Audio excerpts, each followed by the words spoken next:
I saw a need for it, and what I was interested in was moving humanity forward, advancing humanity to new heights.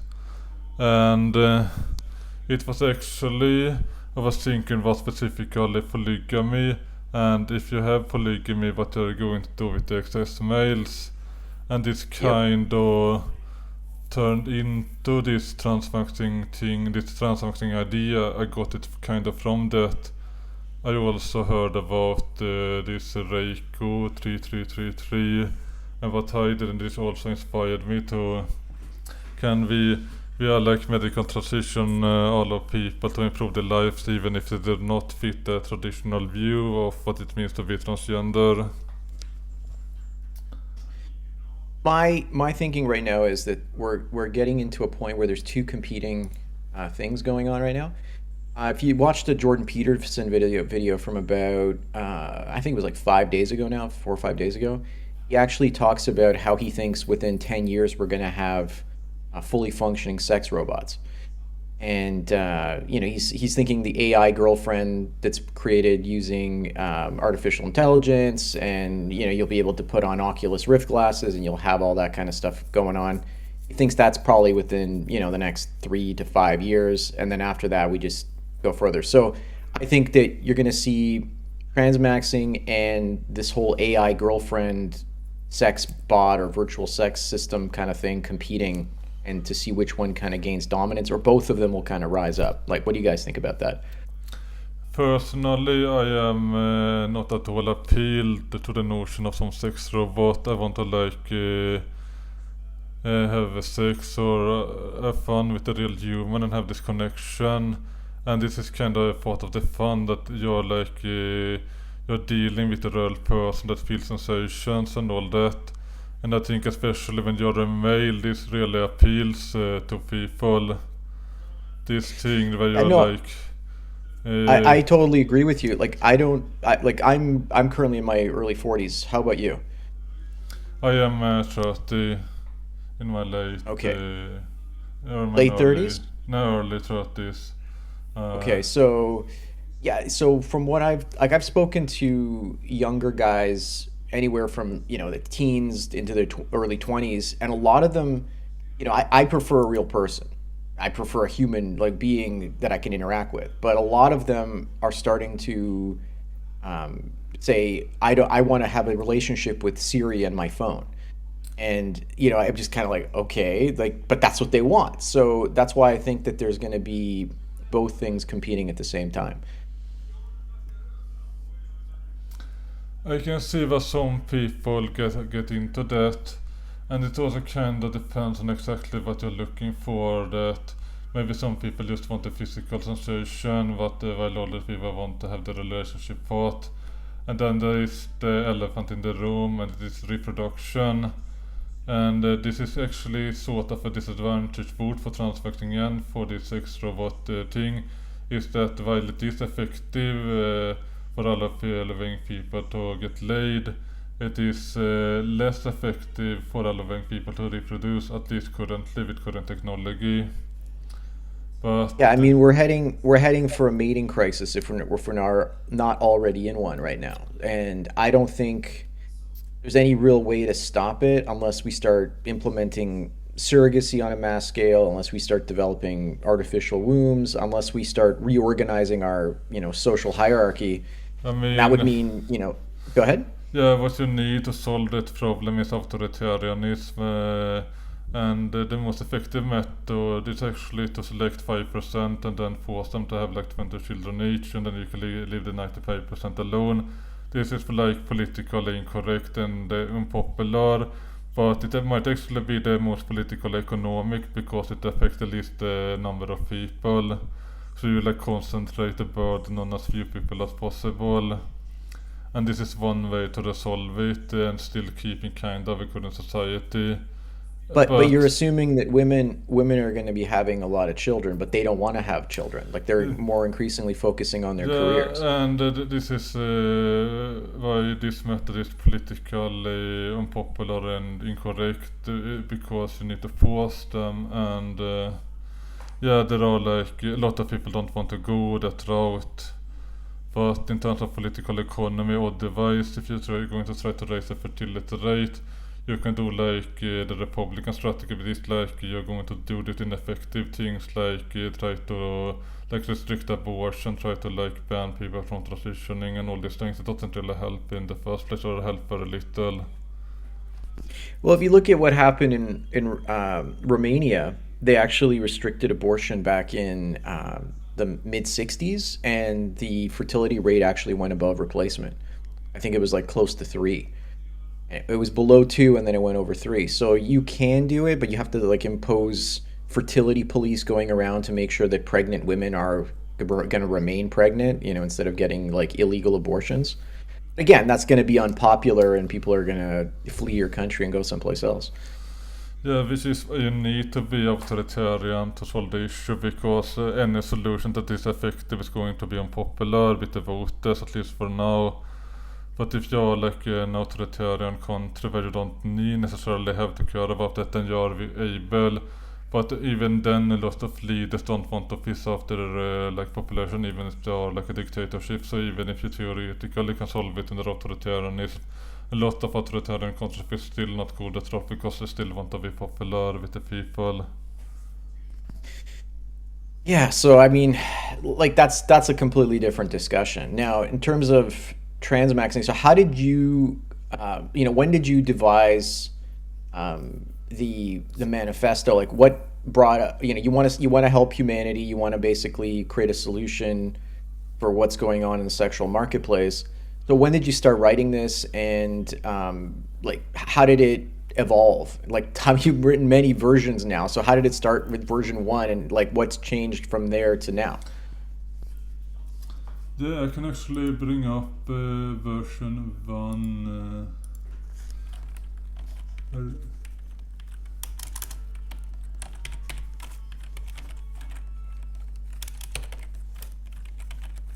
Hello? Yeah, I'm bringing it up. Okay, no problem. I just Yeah. thought it disconnected for some reason. No problem, and I'm linking it in this text. But this is the first I uploaded, and this was uploaded 2020, 10, 15. I can't see it. Like, where are you sending it? Just so I In know. VC text. In what text? VC text. You should be able to see the channel. I don't see it here on Discord. If And, you're sending it through. Under the voice channel. Anyway, just tell me. You can describe it. It's fine. Yeah, I'll link it in general too. Oh, there it is. Okay, I see it. I'm just worried if I click on it, it'll take me to some other page and take me away from the chat. Yeah, that makes sense. Anyway, yeah, you can compare these versions. Like, I don't actually remember the exact changes.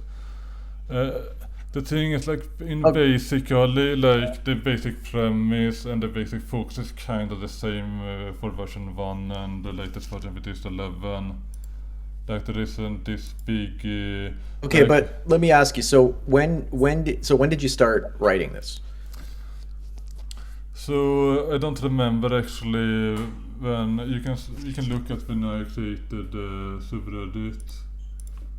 Oh, okay, but like maybe like a year or two ago, 3 years ago, roughly. The subreddit was created October 6th, 2019. Okay. So as you were writing this, what was the community size back then, and like what was the reception that you got? Originally on transmaxxing I only have like a few hundred members, and I also had like the Discord came later and got to a few hundred too.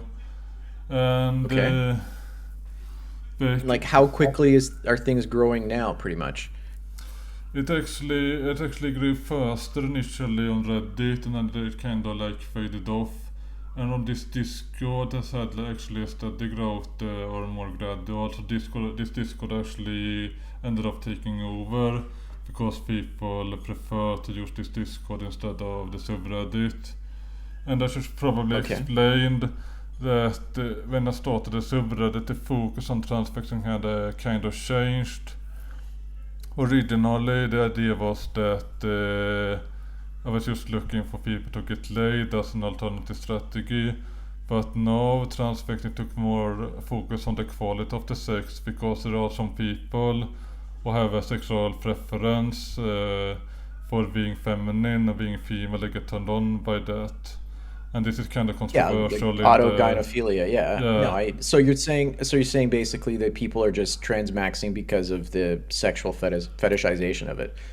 Yeah, I believe that this is like a big portion of the community. I should be do a poll regarding that, but this is kind of what started it, because I was actually part of another community that discussed that, and people there were very anti-transition. So I wanted to create a space that was more transition positive. So this kind of merged with the idea that you can get laid too, so we will have this benefits you can get from transitioning, because a lot of people focus on the negative, and this is what really got it going. So then it became more similar to like all the traditional trans spaces. There is still difference, because this space is only male to female. So we do not we have some FTMs here, but the community doesn't really support it, and I do not believe it is beneficial for society, at least. There is also a question involved if individuals really benefit from it. Okay.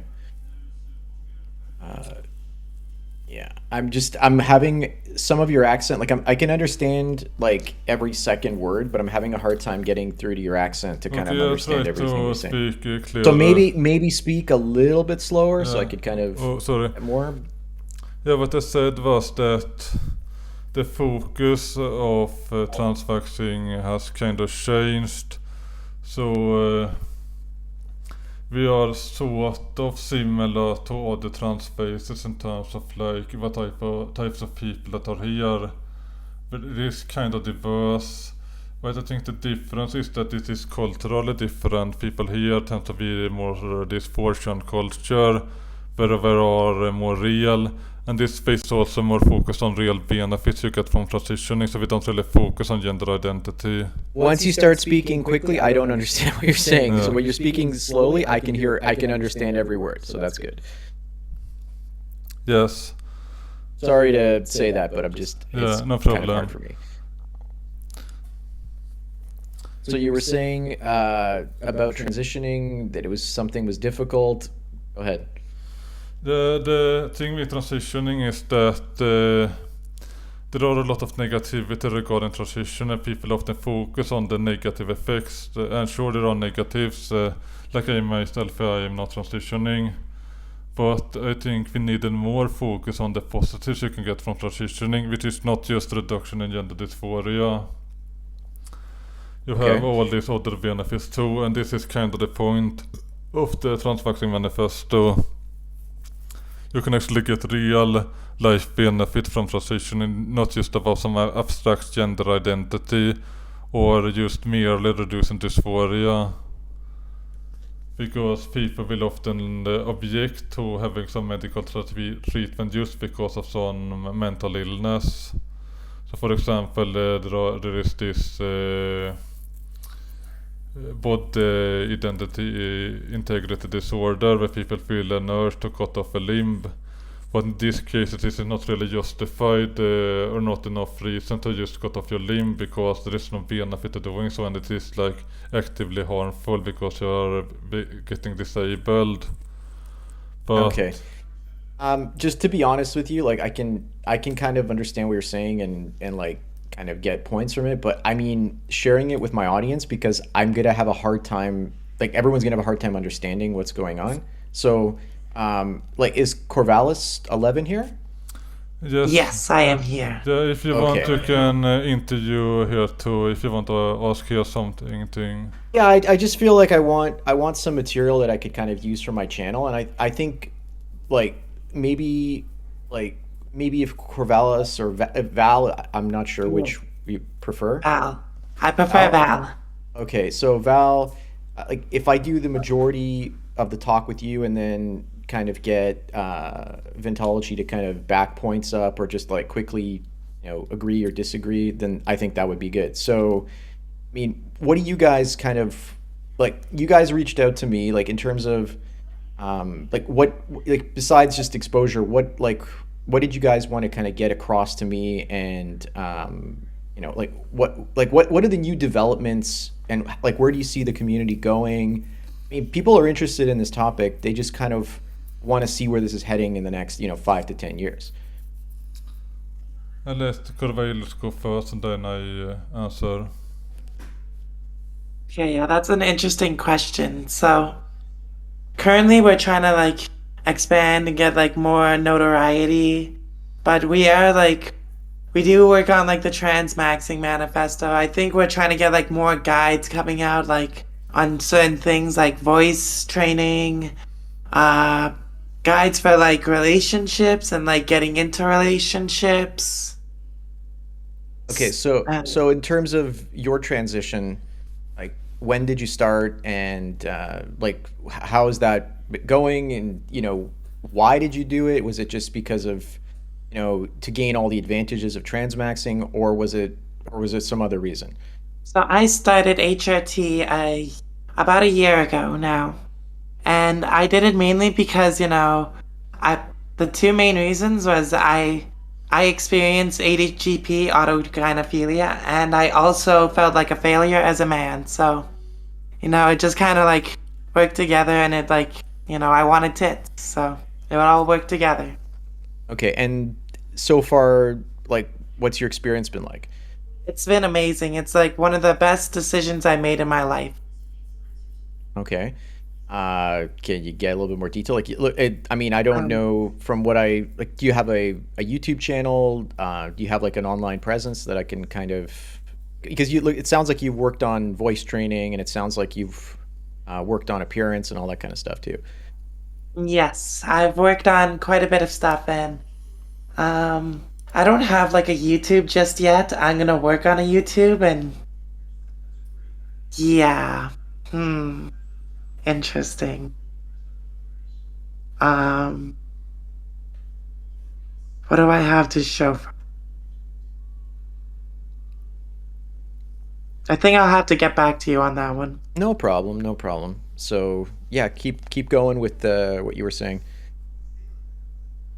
Uh, and we were going on like, oh yeah, we were doing like, we're thinking of like making guides and like other things. We have like a website going and we're building on that. So Okay. So in terms of autogynephilia, I think there was a psychologist in Canada who was saying that I think it was 40% of individuals that transition chose to do so because of that. And then the other group, like there are a couple interviews that I've seen, and it just doesn't. Supposedly 60% has to do with actual gender dysphoria, but there are two other types of individuals that transition, and they're Yeah, not quite sure why that happens. yeah, Anyway, go ahead. this is not correct. This is autogynephilia and dysphoria often go together. Okay. So a lot of people who have gender dysphoria also have autogynephilia. But there are people who only have autogynephilia, and some people only have traditional dysphoria, where you actively dislike your male body. Okay. So there was an interview with two female psychologists, and they were talking about this, and they said that there was a group that was affected by autism spectrum disorder potentially, and then there was another fourth group. I can't remember exactly Yeah, what point they made, but what are yeah, your thoughts on that? yeah, it's not correct. Like, it's not groups. What we have is we have factors that makes it more or less likely to transition. And this is not well studied yet. But for example, if you have autogynephilia, you are more likely to transition. While, and same, if you have gender dysphoria, you're also more likely to transition. If you have children and are able to have children, if you want children, you're probably less likely to transition, and so on. Okay. But I of mean, course, my experience in the manosphere generally has been, I started off back in 2013 when I discovered MGTOW and the men's rights movement, and I was kind of involved with both of those for a while. And then, there were pickup artists back then, but it's not as big as it is today. And there was also True Force Loneliness, which were, the precursors to incels, and then that ended up becoming the incel movement. Now I think that there were Sigma males. That was another kind of offshoot, and I think transmaxing is kind of the newest thing on the scene. And so what happens is every time you see something new, the previous versions, previous groups in the manosphere start to attack the new thing because they're so afraid of it, because they fear that it's going to start to take attention away from them. So transmaxing still very, very new. Like the channels that are out there, like on YouTube, like Kat's channel and Tina, like they're gaining attention, but it's very, very slow going. And I think that at some point, if it kind of goes and goes and goes, it'll start to kind of grow and become bigger, and then at that point it'll start to become more socially acceptable. But there's all excuse me, there are all kinds of barriers in terms of, society at large accepts people who have quote unquote gender dysphoria to transition, but they don't accept people who choose to transition just because they can get social and sexual advantages. So what are your thoughts on that? The solution is that if you transition, you always tell other people that you had gender dysphoria, because this makes it more likely that they will accept you transitioning. So if you don't have gender dysphoria, you should lie to everyone, and this is the solution for now.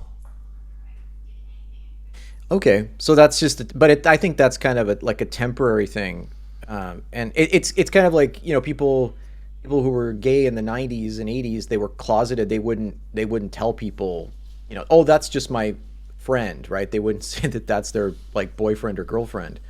They would just kind of hide. So I think it's almost as if, transmaxers have to live in a closet, so to speak, where they can't actually tell people what their real intentions are, which is kind of tragic. I mean, it's up to everyone if they're going to come out as a pure non-dysphoric transmaxer. Some people might decide that I want to be honest or whatever, but we should push people to that. And also it's not equivalent, because nobody can look at you in your brain, but if you have sex with men, other people can find out that you are doing that, because it's behavior. It's not something in your brain that nobody can observe. Okay, gotcha. Right. Now I'm just looking at this from a cultural lens, and in terms of how it's going to impact society at large, going forward. So, let's assume birth rates, fertility rates continue to collapse. So, the sexual marketplace dynamics are still out of whack. There was an article came out, I think it was a week ago. It said 60% of young men under the age of 30 are not sexually active, while only 30% of women are not sexually active under the age of 30. So we don't even know if that's correct, but let's assume it is. So that means that 30% of males, they can't get any attention at all. So, people would always say, oh, that's going to destabilize society.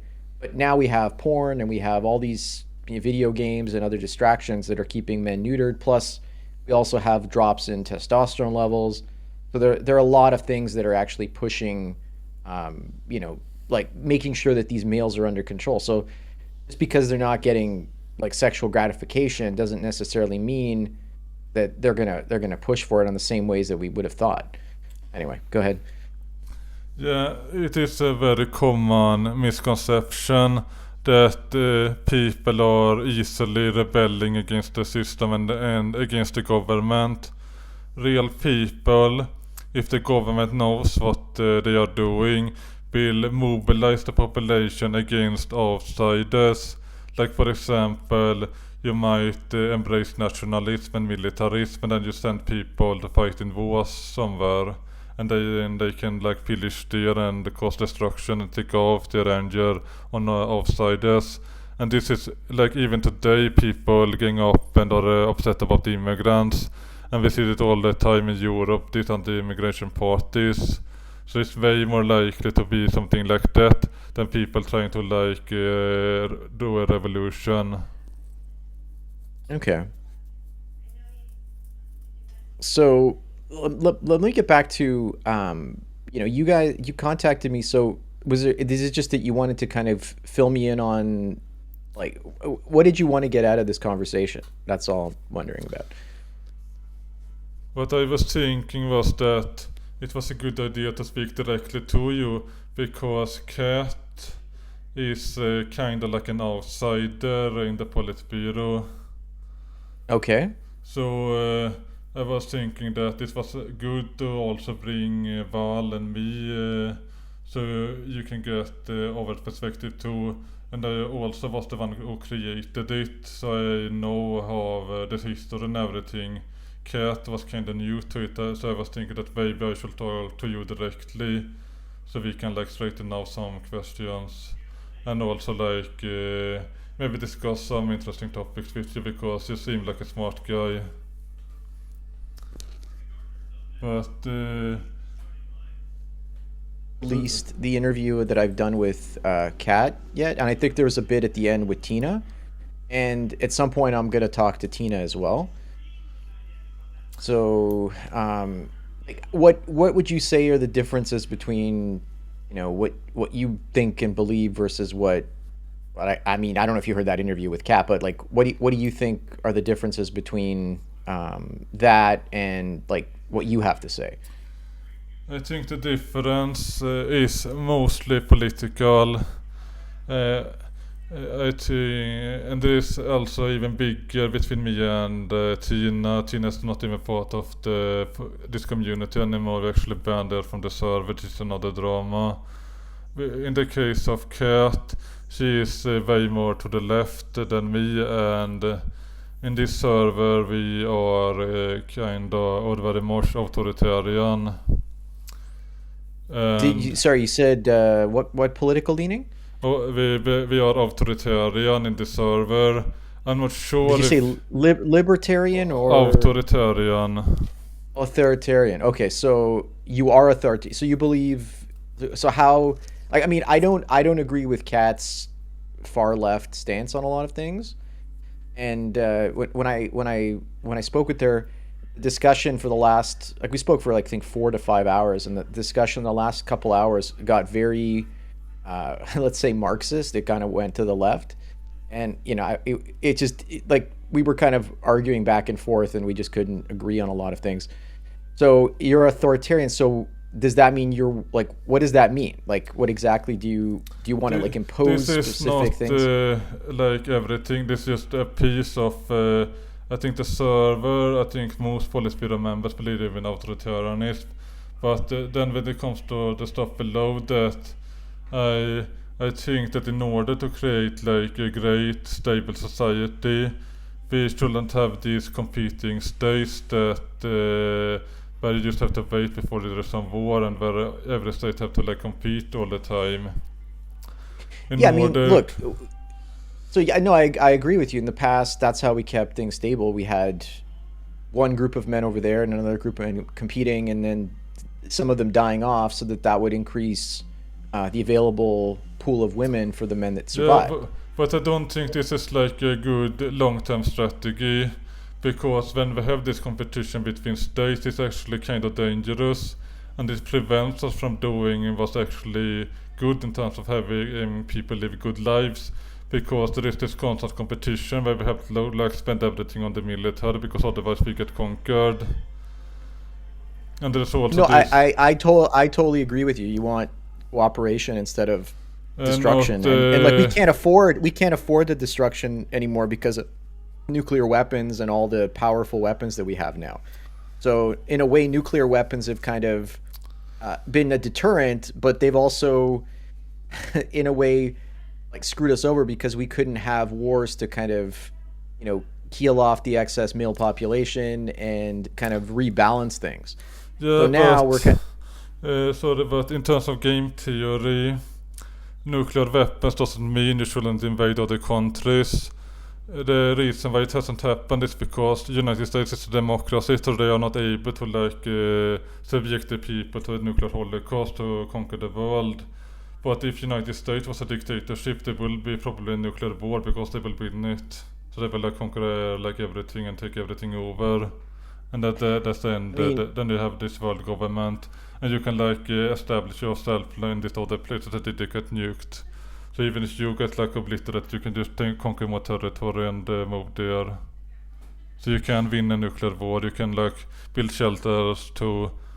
So you shelter inside. At least the important people are kept in the bunkers and everything. So you lose some civilians, but the country can move on after these nuclear strikes, and then they can go and conquer these other countries, like Russia, for example. Yep. After the nuclear Okay, exchange. so in terms of what would be your ideal society if you could just snap your fingers and have it created tomorrow? Yeah, my ideal society will be a world government that is focused on having people live enjoyable lives, and where we also try to expand to other planets in some way, try to establish a footprint on other planets, even if it does require genetic engineering. So the goal is to have people live enjoyable lives on average. And, okay, but in terms of what that would mean for the sexual marketplace and dynamics between sexes and all of this, transitioning stuff, what would that mean? What would it look like in terms of on the ground level? My preference, what I think is the best solution, is if you modify humanity to, instead of having males and females, you have hermaphrodites, where everyone is born somewhere in between, almost like boys, and then at the age 13 or 11 or 9, something like that, they undergo female puberty. So they start off as sort of like boys, then they become girls, and then later in life they become males. So in that way you can have everyone experience being a female and the joys that comes with that. And then later in life, when they are no longer fertile and not as physically attractive, then they are more suitable as living as males. So this is it is radical, but I think it is the best solution I can think of. Go ahead. I mean, right now we're seeing testosterone levels drop across the world, and what's happening is a lot of younger, males, their testosterone levels are crashing before they can even go up. So it's creating a lot of feminized males in our society, and because of that, if a woman is exposed to a lot of androestrogens and substances in the environment when she's pregnant with the male, that child is going to get affected. It's going to affect brain development, genital development. And so what's happening right now is we're starting to see the effects of the feminization, and we're starting to see a lack of masculinity in society starting to affect things like the infrastructure and starting to affect industry, because masculinity is being called toxic. And because of that, men are not being, they're not being revered and rewarded. So some of them are deciding to feminize themselves. Others are just deciding to get away from things that would be considered toxic and masculine. And so there are shortages in industries that require masculine men. And you can't run a society without masculinity. Of course. So you can't. So this is, I think that's probably a bigger threat in the immediate future, because right now what's happening is we're starting to see industries having a very hard time attracting people like welders and electricians, and, all these masculine trades, and construction people. And so that's starting to cause inflation to go up. Yeah, so as I have an objection here. I do not believe that people don't want to become like welders because of they don't want to be toxically masculine. I believe that these jobs are low status, and because the status is low and males are not attracted to it, and this is the only reason. They're not going to get access to women if they become a welder, because women don't want the welder, they want the college educated guy. I totally agree. But at the same time, I think that it's hard on your body. Like the fact that we haven't had any difficulty in society, like in terms of like warfare, in terms of hardships, it's making men and women softer. Like we're not learning how to tough through things and basically work hard, and we're not learning to kind of like grin and bear it and just kind of work really hard and do things anymore. So that I wouldn't call that masculine energy, but I would call it like just energy that has to do with productive energy. And a lot of that also comes down to testosterone, because if once you have a higher testosterone level, you kind of can deal with greater hardships. So as the testosterone levels are dropping 2.6% a year right now, so I think that's also one of the reasons why we might be seeing like transmaxing becoming more popular because of hormone levels. The thing with masculinity is that traditional masculinity, if you embrace that too much, you get killed in like a war or something because you're not rewarded for it.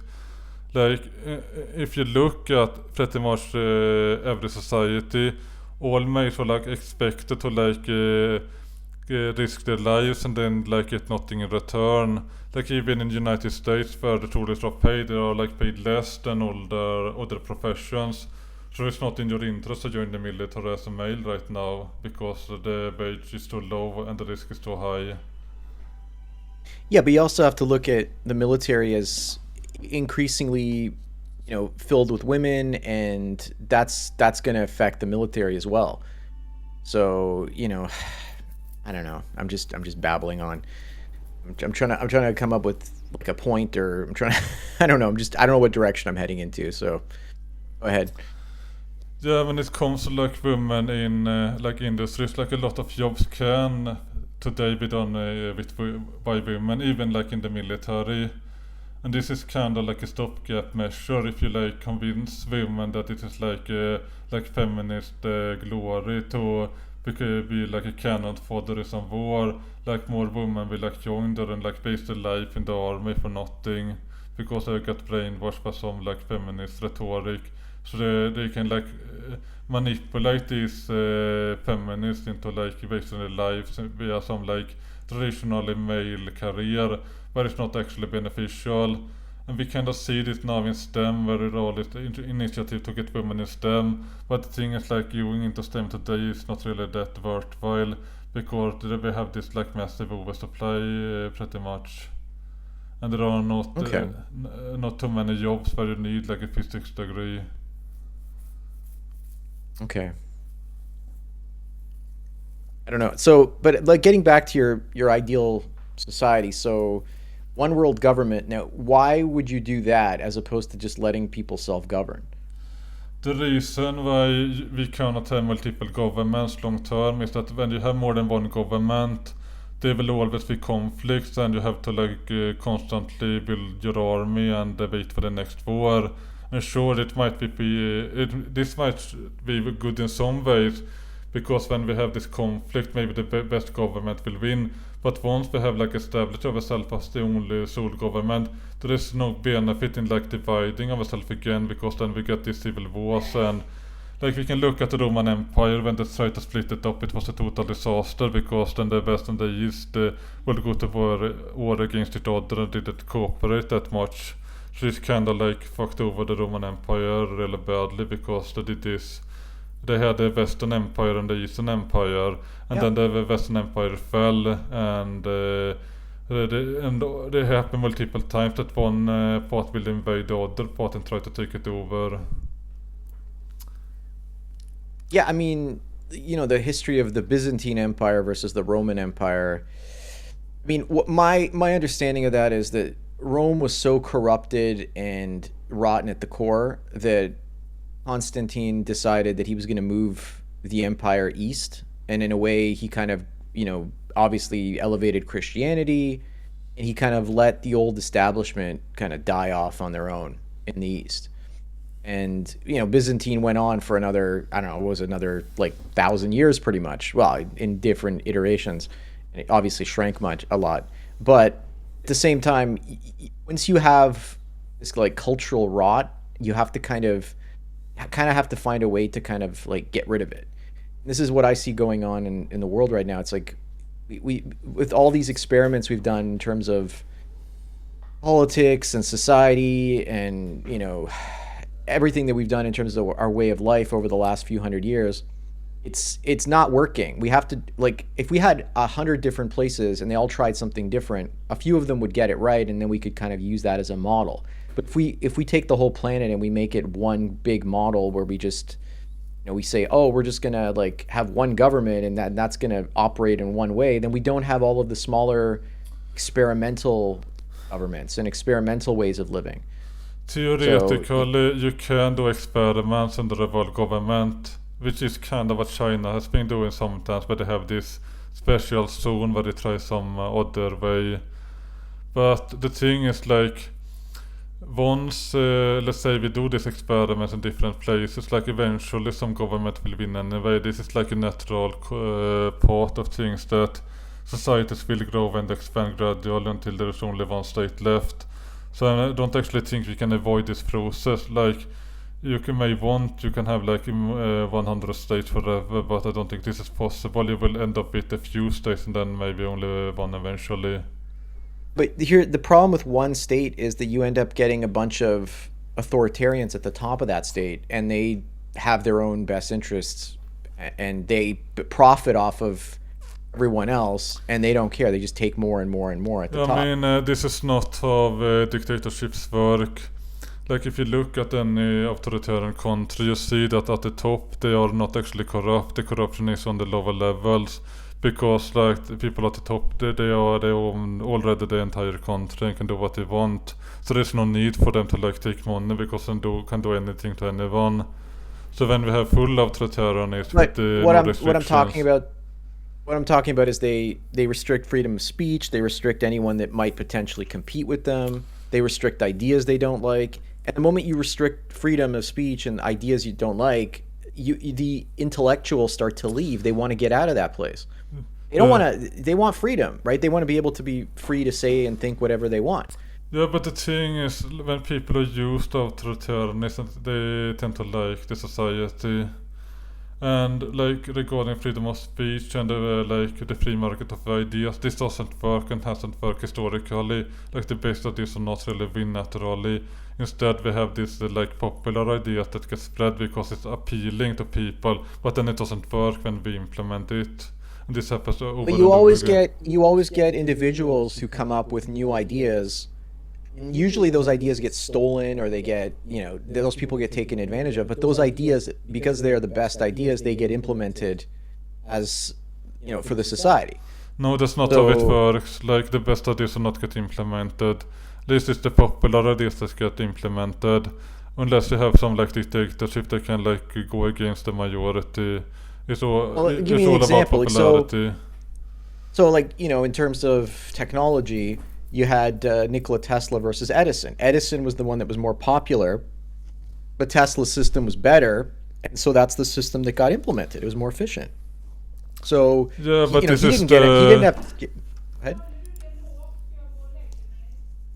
Go ahead. Your mic is muted. Mic is muted. Oh, there we go. Okay, there you go. This is true. Yeah, I heard about Tesla versus Edison. And it actually got bought up by some other large companies. So it wasn't actually Tesla versus Edison. This is like fiction afterwards. It was actually two large companies against each other. But here is also capitalism, where you have like competition. And you can have competition. You can have a capitalism under authoritarianism just fine.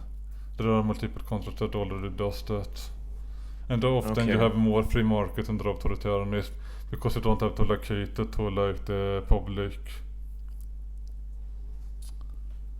So they're like most good. So how did this like debate go from like why did you fall out with Tina and Kat? If it's just politics, like why is politics getting involved here? Why isn't it not just about like sticking to transmaxxing? I will have to make clear that like I tried having this place be like politically diverse and sort of neutral, and it didn't actually work too well.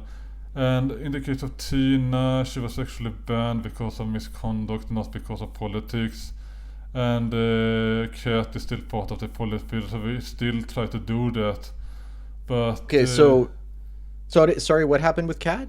like there is Kat is still part of the server. I'm just explaining Oh, that okay. we have like different political views, but it doesn't really impede like governance Oh, of the okay. server. But in the case of Tina, she actually did the severe misconduct, so we had to like get rid of it for that reason. So it was actually she that backstabbed me and not the other way around. Now, when I speak to Tina, I'm probably going to ask about her side of the story. So what's your side of the story? Like, what actually happened? Like, if you don't mind sharing, like if it's too personal, then don't share it. But just This is let not me know. nothing personal, but I can like explain basically what happened.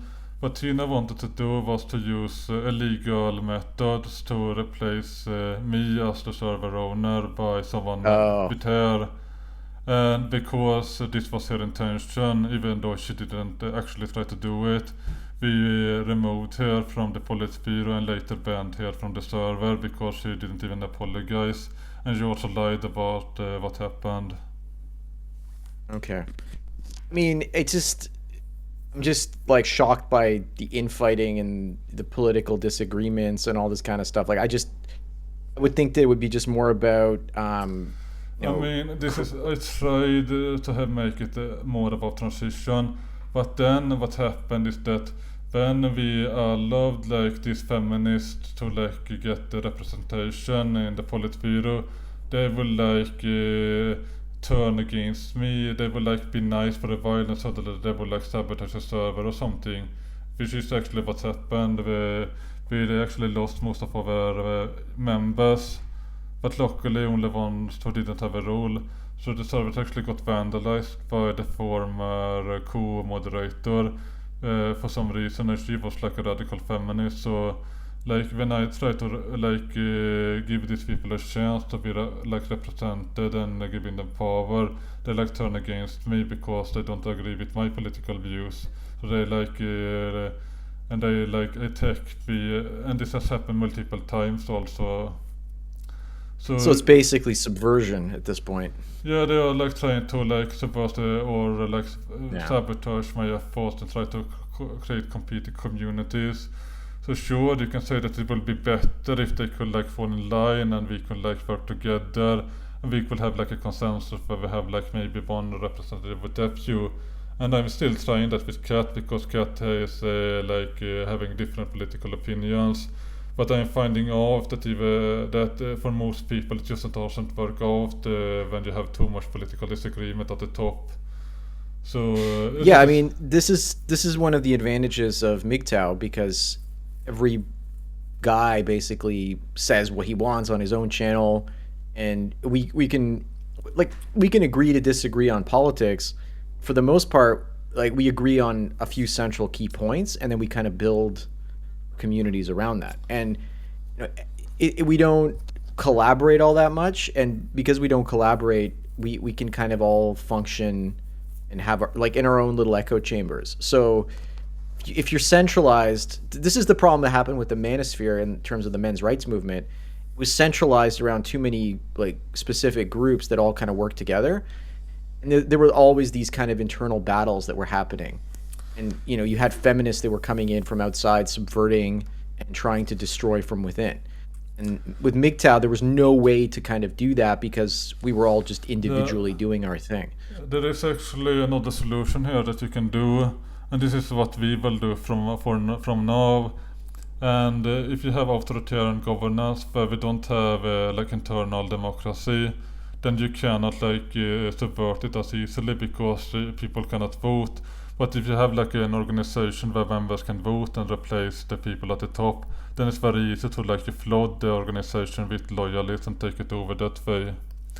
But I like mean, like look what happened in places like the Soviet Union, where you have groups within the hierarchy fighting each other without people really even knowing about it. So that there's always going to be internal battles in groups.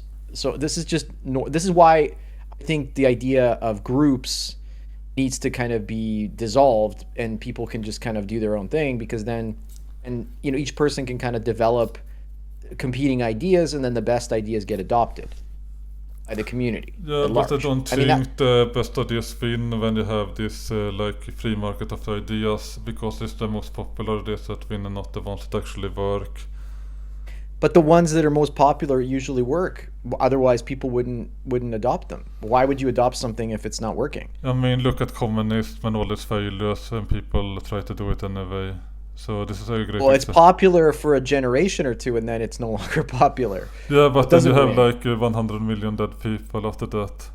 Like I I say with agree, national right? So, socialism. but then they learn and they say, oh well, that didn't work. Okay, and then they, a generation later, they're like, well, we haven't tried real communism yet. It's like, oh, not again, right? Like, right? It's like, when will we finally achieve real communism? We can't. It's impossible, because there are always going to be differences, even no matter how minute, between people. I actually heard an explanation for that, and this is like communist was supposed to be that this classless, hierarchical, as stateless society, which you cannot have at all. You need to have the state forever. This is why you cannot why you never had real communism, because the real thing cannot exist. What you can do is the state capitalism and stuff. And what actually works somehow is if you do it like a partly socialist society, then you can have like you can have like the state running some things, and then you can have like private people running other things, and you have like corporations and all that. Yeah, my thing, I would agree with an authoritarian state if it was run by artificial intelligence, and we all got to see what the base code of that artificial intelligence was, and we couldn't change it. Because then it would be, in a way, something that was neutral. We would know the rules, because the rules weren't being made up by one individual or a group of individuals.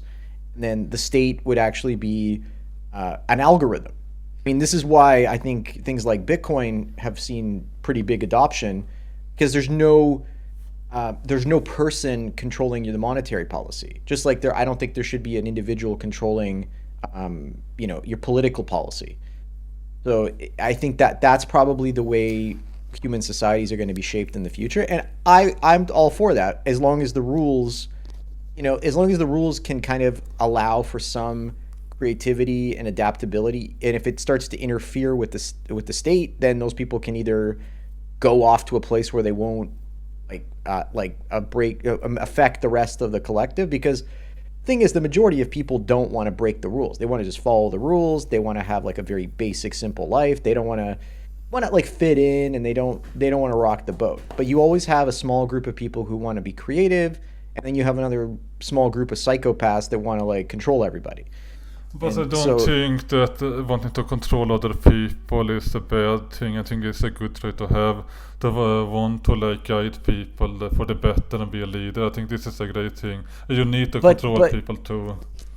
but if the leader was an algorithm instead of an individual, then you wouldn't have to worry about the psychopaths. The psychopaths would kind of be neutered, because those are the greatest threat to your society, right? So you want to make sure that the creative innovators can continue to create and be innovative someplace else, and not interfere with the stability of society. And then once their ideas are proven, then you can slowly implement them.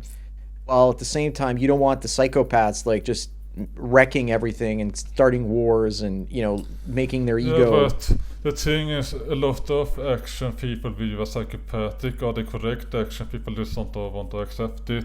So, for example, when it comes to war, you need to expand your borders in many circumstances, because if you don't, you just let other empires expand and eventually conquer you. So Rome, for example, had to expand, because otherwise they will be fucked really badly. So you don't Yeah, really. no, in a state, in that type of state where you're competing against other states, yeah, you need those psychopaths. But in a state where you're, like you're saying, if it's a world government, and there is nowhere to expand to, unless you want to expand to the moon and the stars. But what if there's somebody out there too, right? So you gotta ask a lot of like bigger questions, and you kind of have a stable, workable, like political algorithm that can like deal with this stuff? Because I don't believe in this algorithmic thing. The algorithm has to be based on something. Like if you know artificial intelligence, you know that you don't really know how it works. This is kind of like a black box. So you just give it some like input, and then based on that, it gives you some output. no, it wouldn't just be a black box. It would be kind of like what's happening with Bitcoin, because with Bitcoin, No, everyone can see the code. You cannot do the Bitcoin thing. Like artificial intelligence that actually works and can do more semi-general stuff like playing Go. It is built around like a black box and nobody knows how it works. You have this very complicated neural networks that nobody understands. Yeah, no, I understand. So yeah, that's going to be more complicated. But you know what I'm saying, though, right? Like you want to make sure it's I don't transparent. think this is a good idea at all. I think it's better to have human stuff because then it will be the interest of this, at least the elite. And because the elite owns everything in society, they actually care about it because it's their property. Similar to like if you have someone who owns like pets, a pet owner cares about his pets, a farm owner wants to at least keep his farm animals alive. And if you have like a world dictatorship, they want to keep people like happy and complacent, so people will be happy because the ruling elite will make sure that everyone is like happy with Yeah, but them. who decides who the pet owner is, right? Like, is it based on merit and competence, or is it based I have on? an explanation for that too. And this is that when you have this competition, if you are lucky, you end up with good people winning, and then it will be good. Otherwise, you will end up bad people winning, and it will be bad. And we just have to hope for the best. And we have maybe 10% chance of a good outcome and 90% chance for a bad one. But it's like the reality. Okay, So so just let it lay where it lands. That's funny. that we cannot do anything about it because like we just have to hope that and the biggest issue is actually that like it's actually pretty rare in the dictatorship that it actually is like good people at the top. Like a lot of the times it's like incompetent fools, and there are so many examples of these like leaders in dictatorship fucking up the country really badly. So but if you're lucky, we end up like somehow good people.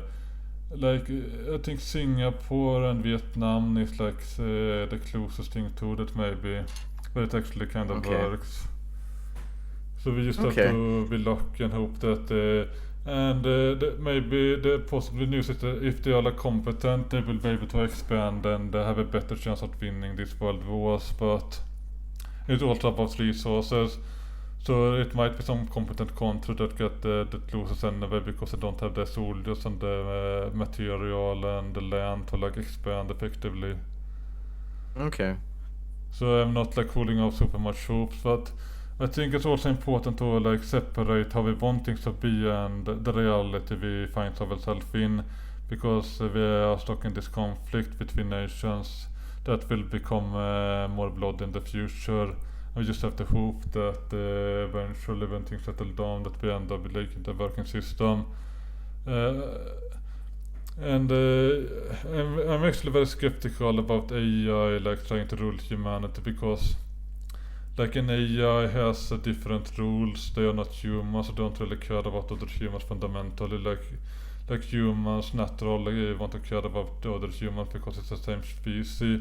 But if you try to create something completely different, like some like genetically engineered super soldier or something, like these people will not have the same connection to the rest of humanity, so it's kind of dangerous if you empower them too much. This is kind of off topic, but from transmaxxing, but I just find it interesting. Okay. I mean, I think we should probably get back to transmaxing and then talk for another like 10-15 minutes, and then I'm going to get going. But I just want to know, like, what other misconceptions do you want to like clear up? Because right now you've kind of opened up my eyes on the infighting in this community in terms of the Discord server. And it's starting to sound very similar to what I saw in the men's rights communities about 10 years ago. So how is it just going to be everyone creating their own channels going forward and their own online presence? Is that, do you see that kind? What we're seeing now is that the people are still here and effective kind of agree with each other. So I think I really hope that we can keep working with Cat because I like Cat. She's a good person. So I hope that we can bridge our political disagreement. But like, what we will do is that we will have to be more authoritarian to like straighten out this agreement, and then I will explain what the correct position is, and we will discuss it within the Politburo and arrive at this is like the correct path forward, and the community as a whole tend to like respect that. The impact hasn't been that's going to be difficult. I mean, I just know from personal experience that people do not, if people disagree, there's almost no way to change their mind in many cases. So, and it just fractures the community. So you have a very specific, belief system and value system when it comes to authoritarianism. Then if you start your own channel and you start like talking about this stuff, promoting it, it's the open marketplace of ideas, especially on something like YouTube or Twitter. Then people will either accept it or they won't. And then the ideas that, like you said, are the most popular are going to be the ones that win. Yeah, what we're doing right now is that we are working together in the Politburo, and what I have noticed is that most people in the community likes having like a clear direction of what to do, and they don't have to agree. Like, we don't enforce it super much, like, but we have like moderation. So it is this balance because we do want to allow people to speak and like interact, but at the same time we need to have an official policy and official guidelines for people to follow, because people want to have something to follow, and they don't want to have to like choose between like 20 different people who are they going to listen to. So we need to have something official for the masses to follow when it comes to transmaxxing, and I believe this is the path forward. And sure, we can have like minute disagreements, and we can still like try to make a transition focused and like not be politics focused, so we will still have some political diversity, at least on the server. I think the only thing is that it didn't work to have political diversity at the top, and this was what caused the issues.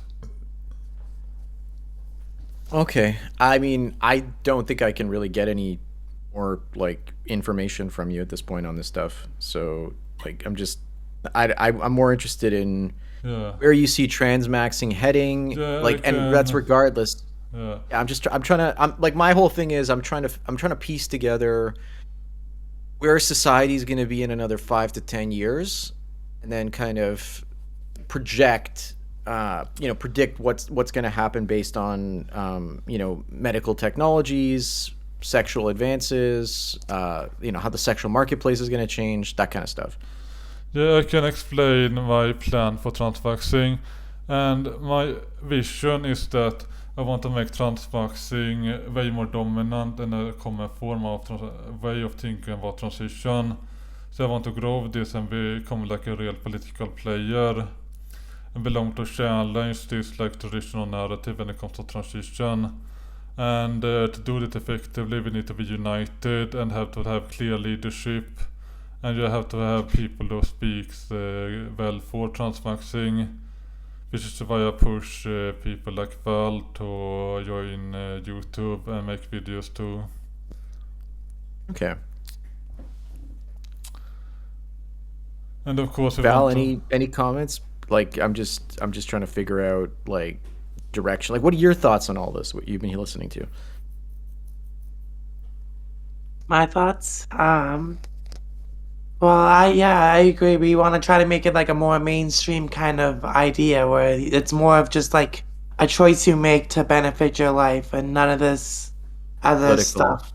Yeah. You want to avoid politics pretty much. Yeah, for the most part, yes. Okay. And so, like, how do you see it becoming more mainstream? Like, what would need to happen for it to become more mainstream? What we need to do is what we have kept doing so far, which has worked, which is to use right now Reddit and Discord, and we need to get into YouTube. And what we have is that we have this transmaxxing manifesto, which is a very successful writing that got millions of views so far. And the transmaxxing subreddit has over 2 million views already. So it is successful what we are doing, and we will continue what has worked before, and we will have to like just straighten up the leadership for the server and make it more united, which has already been done. So there's no more there's no problem here with the server. It will work just fine. And then what we'll do also, I will try to make it instead of just me leading it, which I have been like probably too much of a leader. I will distribute more power to the rest of the Politburo, so we'll work more together. And I think this is I think what we're doing and what we are planning to do is the right strategy, and I believe that we will be very successful in the future. My thing from like when I started in the MGTOW community, it was pretty small. It was maybe 5 to 10,000 guys, and then it grew from there. And the reason it grew for the most part is because like I basically started producing content every day, and I produced well thought out, well thought like content that would kind of connect to people. There was a huge gap in the marketplace when it came to what people wanted and what was there, because people weren't producing content quickly enough. So what I think, if you want transmaxxing to grow in popularity, you need people to start producing content, and you need people to get monetized on YouTube, and they need to start making money. Then what that's going to do is that's going to incentivize more people to start producing content. And then eventually the snowball effect will take hold, and you'll have hundreds of content creators. They'll all be making money, they'll all be promoting the idea, and the idea will be spreading a lot quicker. So that was kind of my goal with MGTOW back in the day, and I achieved that goal. And then from there, you saw things like, today you have like Fresh and Fit, and you have like, the female manosphere with, just pearly things, and now you got whatever. So, there's a lot of content just kind of like spun out of that. So, if I was transmaxing and I wanted to make, if I wanted to grow the whole idea, what I would do is I'd start a channel and I'd start producing content every day. I would make myself as feminine as possible. That way, if you want it to go mainstream, people are just visually oriented, and they want somebody, not necessarily to represent them. They want somebody that kind of looks attractive. People like attractive faces, regardless of if they're male, female, or somewhere in between. They're drawn to that. And that person would be articulate, would be apolitical for the most part, and they would just promote transmaxing for transmaxing's sake, not for politics and utopian visions of the future and society and all that kind of stuff. And at that point, like, it would grow, and then you get more and more people going. I think you're right here. We need to have someone who like speaks on YouTube, is attractive, well spoken, and has like content people enjoy watching.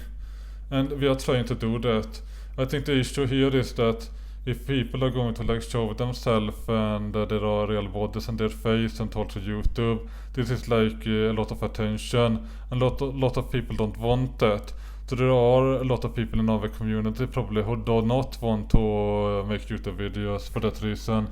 Or if they make YouTube videos, they will not show their face. They might use like a computer voice or something, and then it's harder to reach people. Well, look, you could say that, but I've had over 100 million views and I've not shown my face. So I think, if you have valuable content that people want to hear, it doesn't matter what you look like. You could just be a disembodied face. But if you use your face and you make videos where you actually show your face, and you have a look that appeals to a lot of people, that could double, triple, quadruple the number of views that you would get. But that's not necessarily the only thing that people are looking for, right? So yes and no. I mean, it makes it easier, but it also makes it harder, because then you have to work a lot harder to kind of maintain the standard of visual appeal to keep people there. So there are things working for it and working against it. Yeah, and there's also the risk that let's say you make transmaxxing content, you're like a public person, like they will find you eventually. Like if you have your face. But look, does it really matter? Like look at someone like like Blair White. I don't. You probably seen Blair White's YouTube channel. Yeah, of course. So everyone, but her whole thing was conservative trans woman. Right? So that was kind of like unheard of, because if you were trans, that meant you must be on the left, right? Like it was just kind of like, this is what you must be. You must fit in this box. She's like, no, I will not fit in this box. I'm going to do this over here. So that's why I think the next step after that is trans women that did not have gender dysphoria, just decided for the advantage of society, of their own personal advantage, transition. Yeah. Stand up and say that's because look what happened to Blair White, right? Like, so Blair White did it and stood up to the political game. I think that like the somebody in transmaxxing has to stand up to the whole gender dysphoria thing and just say, I just did this because I wanted to gain attention or right. Like you're already starting to see it in what I call the drag maxing community. You're starting to see it in people like Finster, right? He's like, well, I'm just going to dress up as a girl because that's going to get me views and make me money. And, and then once, he does that, then other people do it too. And then that starts to grow. And now you get, that teacher in Canada who was dressing up in with giant breasts. I heard about the story, and it turned out that it was a conservative who did a prank, but regarding drag maxing, I actually was going to talk to you about it, but I forgot it, so it was good you brought it up. I believe that it can be beneficial to do this cross-dressing, and it has the benefit that you don't get to deal with the often negative effects from HRT. So for example, if you want to have children, or if you don't want to be like a female 24/7, then you can do this completely reversible thing. And there's also, I spoke to Kat about digital drag maxing. So what's going to happen is, you can have you could have an identity online. So, Val, if she wants to go online, she could put on a filter and look completely different and still speak, and nobody would be able to recognize her. And so that would totally work, right? Like in terms of keeping your anonymity, creating a specific look that you want people to see and in projecting that out there. It may not even be real. It could be something completely created. So I think that's, if people believe that it's real, it's all that matters, because then the whole thing will start to grow. So those are the directions that I would be heading in right now. Right? So I would be, like, let's say I would do digital drag maxing. So what I would do is I would use a voice filter, and I would use a like face filter and age filter. And what I would do is I would put on a wig, make a girly background, and then just use the voice changer, and I would use the the face filter, and then that way I would appear 100% passable and talking about these issues from like talking about drag maxing, and nobody would know who or what I was. I could basically promote these ideas in an articulate way, gain a fan base, interject some humor, and then it would grow and get monetized. The drag maxing idea works actually better online. It works less well in real life because without hormones. That's the thing. I agree. That's why I said digital drag maxing, because what's going to happen is most people spend most of their time online now. They don't even go in real life as much as they used to. So the majority of our time is now spent in the virtual world. So what we look like virtually is more important than what we look like physically. I mean, not when it comes to like intimate relationships. So this might be what might happen is that digital drag maxing and transmaxxing end up winning, and it squeezes out this IRL drag maxing because nobody really wants to do that. So you only end up with like VTubers and people are like catgirls online, and then we end up with the transmaxing who completely changes their bodies, and then there are not too many people like in the middle who try to with makeup and stuff, which you cannot do for too long, because as you age, like even Finster will kinda probably be fucked up like later in life, so he will not be able to continue doing this thing, because like he will pass worse and worse over time because of testosterone.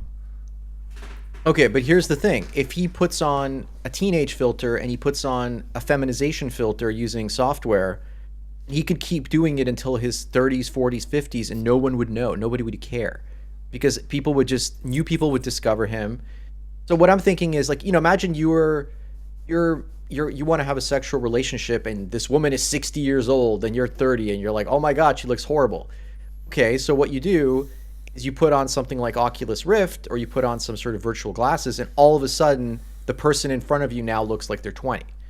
Now you can sleep with them and you're like, oh wow, this person looks 20. This is fantastic. Even though they're just a warm body, but the projection of like the digital skin and the face and all that kind of stuff happens. Obviously they're still 60. You could probably break some bones if you're not careful. At the same time, you're with somebody visually that's turning you on, and as long as there's, if you're into skinny women and she's skinny, then yeah, there you go.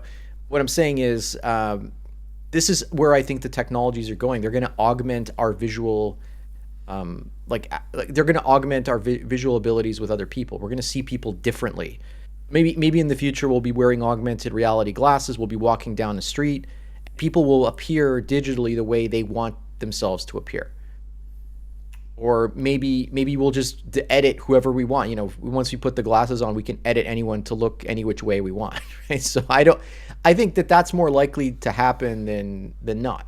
Yeah, but I don't think people want to like have sex with VR glasses looking at someone. I think people want the real thing, and I think. But if they don't have access to the real thing, and like imagine you go to another country and you find somebody, but you don't like the way they look.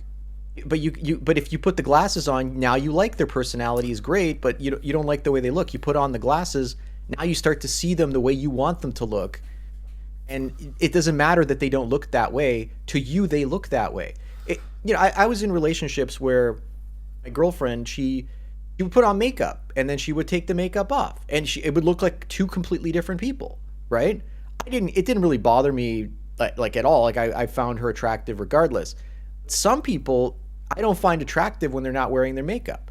So putting the digital makeup on, if you see them in it with the digital makeup and that makes you attracted, how is that different than somebody getting a nose job or somebody getting, some kind of other like alteration to their face to make them more attractive? That's an interesting question. I think people prefer a more physical experience with not without a lot of technology. But I also think that we have to realize that many people don't have this option for the real thing. Let's say, take gold for example. Like a lot of people want real physical gold, but a lot of people cannot justify because it's too expensive. They have to do like fake gold because they cannot afford real gold. And this is kind of what we are seeing with relationships. We're seeing all these coups that people do because they cannot attract the real thing. So they have to do some fakery like porn, for example. Yeah, I mean, no, I totally agree with you. And, I get accused of cope all the time. And so do many other people, like so many other guys that kind of go their own way. There's a small group of guys that go their own way that have had long-term relationships. They've seen what those things do to them, like mentally and psychologically in the long run. We just choose to be single because it's a lot better, right? Like it works for us. It like can be ourselves, and we don't have to constantly white knight and project something that we're not. And so what I will say about this is that I think some people, for a lot of people, they have like great relationships and they are happy with that. But also, if you are less attractive, it will be harder to find a good partner because you are less to choose from, and often the ones you get are the ones that are least attractive. So for many of these people, it might not feel worth it to pursue this relationship that you could maybe get because it's just not worth it. So we have this, I see this thing where people say that MGTOW aren't selling the Nile, but I actually think that a lot of MGTOWs are actually near cells, which is different but still very relevant, because you can be a person that can get laid sometimes, but it will be with someone who is like not attractive, might have a unpleasant personality, might be too old. No. That's exactly why MGTOW kind of rose up, because had the boomer men who came before Gen X, and like the first half of Gen X and the boomers, they wanted to go back to traditionalism because they could find the attractive women, they could be with them, and they were satisfied. Now the biggest problem for them was they couldn't, these women would leave them at some point. They were always scared of being left by the women that they wanted to be with. And then once MGTOW came around, the population pyramid at the bottom started to kind of narrow, and that meant that the quality of women that men in that like second half of Gen X and the first half of millennials, the quality of the women that was available was a lot lower. So there was a lot more to complain about, and that's why a lot of guys chose to go their own way. It's not, they weren't sent going their own way. They just said, look, like, this is what I got to choose from, and it's not very pleasant. It's not very good. I would just rather do my own thing. And that's so. But now you have the next generation after that, the second half of the millennials and the early Zoomers, and now all of a sudden they're saying there's nothing out here. Like, even if we wanted something like bad, it's not here. Right? So now the population pyramid is just collapsing even more at the bottom. So it's like I don't blame them for walking away before there's nothing to walk away from, right? So it's hence incels, right? Yeah, but the thing with incels, there is just not this divide between incels and neocels, because if you're really crude, you can say that you can just like go gay, for example. This is like the extreme. But we are being real here, people don't want that. And same, let's say you can get people. What do you mean go gay? People can't just convert their sexuality at no, like for no reason. Like, it's not gonna happen. Yeah, but you can like have sex with men anyway, even though you don't find them attractive. There was actually a case of that in the transmaxxing manifest. So the first story said like someone who tried doing it and it just didn't work for obvious reasons. Look, it's just if you find somebody you're not attracted to. I've been with a few women that I was not attracted to, and after a while I decided I'm getting the hell out of here, and that was it, right? It just did not work. I liked their personalities, I liked their like who they were, but I didn't find them satisfying visually 100%, right? So like there was maybe like 10% of them that I didn't like in terms of their like physical appearance. So I was like, I'm getting the hell out of here. That you're totally right about that. But at the same time, there are women that are visually appealing, but then they may have mental issues, right? They might have some kind of other problem. So, and date from a variety of dating, I would always choose the ones that had psychological mental issues compared to the ones that I was not physically attracted to. So if she was crazy, well, crazy was just a complete like no. Like, women who had depression or self-esteem issues or like stuff like that, those women would be acceptable if I was attracted to them. Ones that were bossy and controlling, I would not go anywhere near. The ones that I was unattracted to, like, I would date them briefly and then I'd be like, no, and I would like kind of leave them too. So but what I'm saying is now the incels out there, they don't have those three choices. They don't have any choices for the most part. What I see is that I see more and more desperation, also like people moving to other places. This is not like the new trend now, which I've foreseen. I was actually thinking about that location maxing. But the thing is that... Talking about geomaxing and going to other countries. Yeah, and this is like the new desperate strategy that people will try, and this will like fuck over the natives in these countries because then they have more competition instead. So like you just move around the problem. So like as males lower the standards, this becomes even worse because now people compete for land whales too. Yeah, no, there's like you see these muscular guys competing for land whales. It's kind of funny to see in the West. And then again, geomaxing doesn't work because female nature is the same everywhere. So even if they, like I think there was a crazy Andrew Tate, another one that came out a couple days ago, where he's like, oh, just if you want to have a family, go to East Asia or go to South America, have a family there, then don't bring the wife and kids back home. Just say like, see you later, I'm going home, and then go visit, and that's it. Don't bring them back to your Western country. And so that's his solution, and so he's basically promoting that solution on a lot of Western men. But that's not a solution long term. That's just until feminism takes over those Southeast Asia and Latin America, and then even that solution is not going to work anymore. What's he going to say then? Oh, just don't have a family, because, or you know what he's going to say? He's going to say go and pay for a gestational surrogate and have a kid without without getting married and without actually having a wife.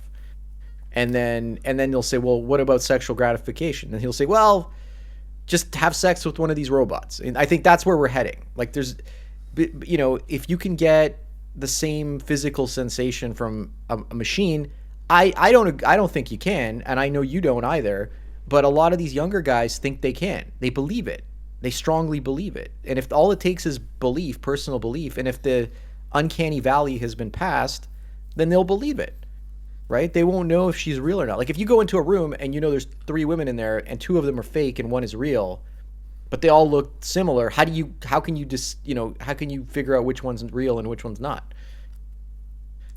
Right? So once technology becomes indistinguishable from reality, then I think that a lot of young guys are going to adopt it more than anything. Because the alternative is going to be these nasty, bitchy, overweight, like unattractive, foul-mouthed feminist women, and they're just going to be like, no, we don't want to go anywhere near them. And the more they don't go near them, the less those women are going to care about their appearance. So their appearance is going to get worse and worse, and guys are just going to be like, I'm attracted to femininity, not this like Hulk Hogan with like, as Tate said, Hulk Hogan with vagina. So like the you actually have a point here. I think part of the appeal with trans females is that trans females want to be feminine, at least for the most part. So they want to be these often hyper feminine females. Exactly. So they're gonna attract a lot of guys who want something real and it's hyper feminine, right? Because the thing is, as a guy, I've been with women who they're feminine, but like a lot of the time they just like not present masculine, but they just like they dress like a slob. They don't like care too much. So they do what the traditional like lazy male would do. Just not care too much about their appearance.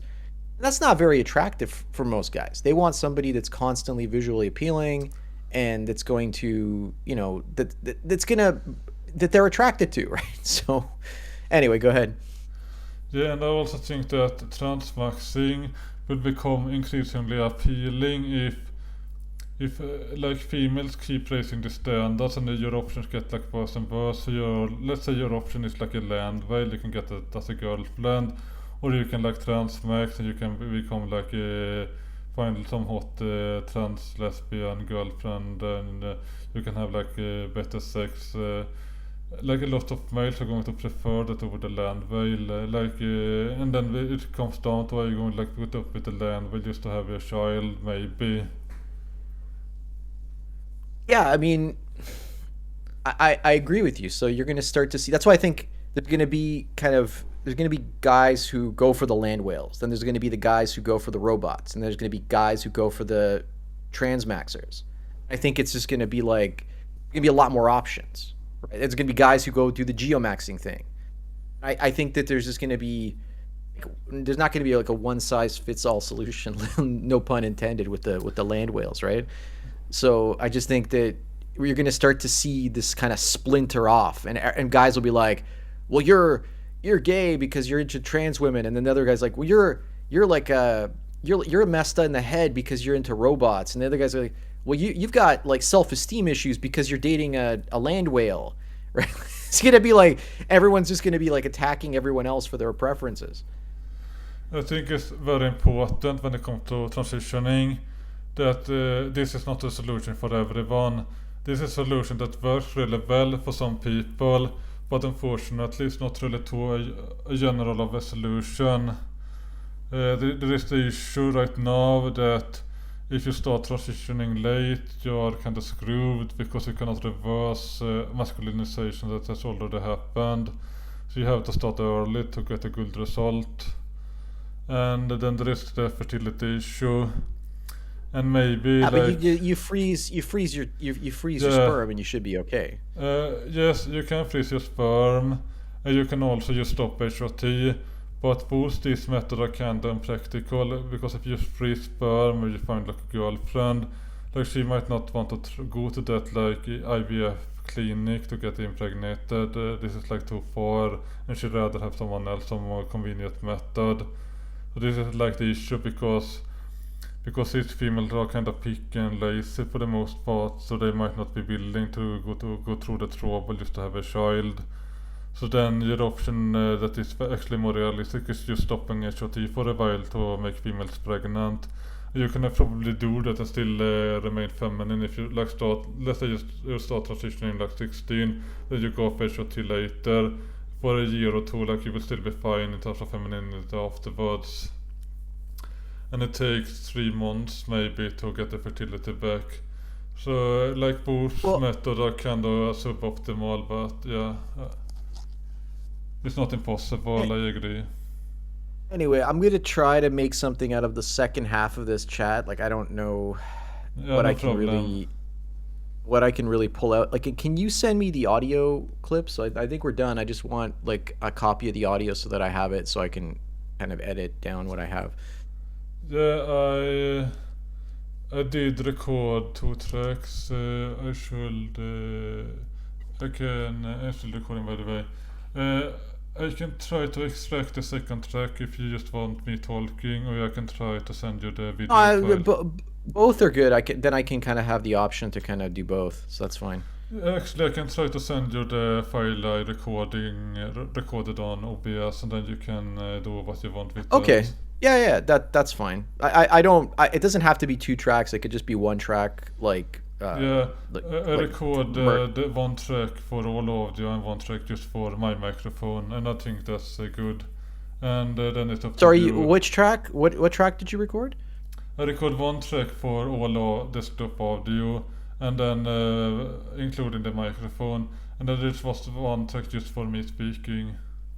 Oh, but do you have the one with both, like a mixed down version with both of us? Yeah, this is the normal track that is mixed, and then there is this separate. I don't have one only for the other, so. You have a mixed track with both of us, right? Yeah, and then I have only me. So I have. Send me the mixed track with both of us, or send me the 2 tracks with both of us. Like what I need both of us so I can. I just send you the file, and then you can extract if you need the separate, but it should be fine. Okay, yeah. Sounds good. So thanks, Val. I'm sorry you didn't really get to speak much, or you don't really want to say much. I don't know.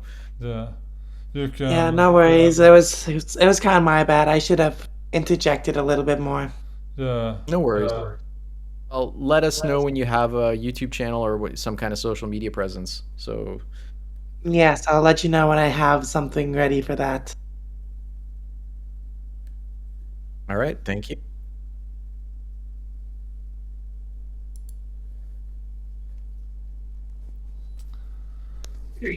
Wow.